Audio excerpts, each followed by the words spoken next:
Friends, ಹೇಗಿದ್ದೀರಾ? ಇದು ಸೋಮವಾರದ ವ್ಲಾಗ್ ಆಗಿರುತ್ತೆ. ಬೆಳಗ್ಗೆ ಅಮ್ಮ ನುಗ್ಗೆಕಾಯಿ ಸಾಂಬಾರು ಮಾಡು ಅಂತ ಹೇಳಿದರು.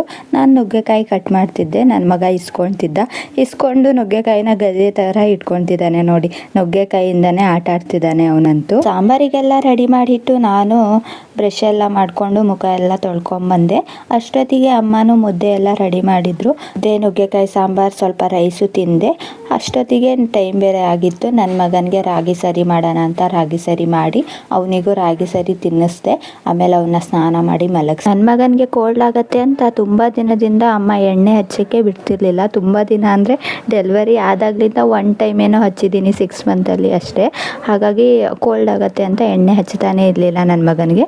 ಇವಾಗ ಏನಾಗಲ್ಲ ಅಂತ ಇವಾಗ ಎಣ್ಣೆ ಹಚ್ಚಿ, ನಾನು ಎಣ್ಣೆ ಎಲ್ಲ ಹಚ್ಕೊಂಡು ತಲೆಗೆ, ನಮ್ಮ ಅಕ್ಕನ ಮಕ್ಕಳಿಗೆ ಎಣ್ಣೆ ಎಲ್ಲ ಹಚ್ಚಿ ಮಸಾಜ್ ಮಾಡಿ, ಅಷ್ಟೊತ್ತಿಗೆ ಟೈಮ್ ಬೇರೆ ಆಗಿತ್ತು. ನಾನು ಸ್ನಾನ ಎಲ್ಲ ಮಾಡ್ಕೊಂಡು ಬಂದು ರೆಡಿ ಆದೆ.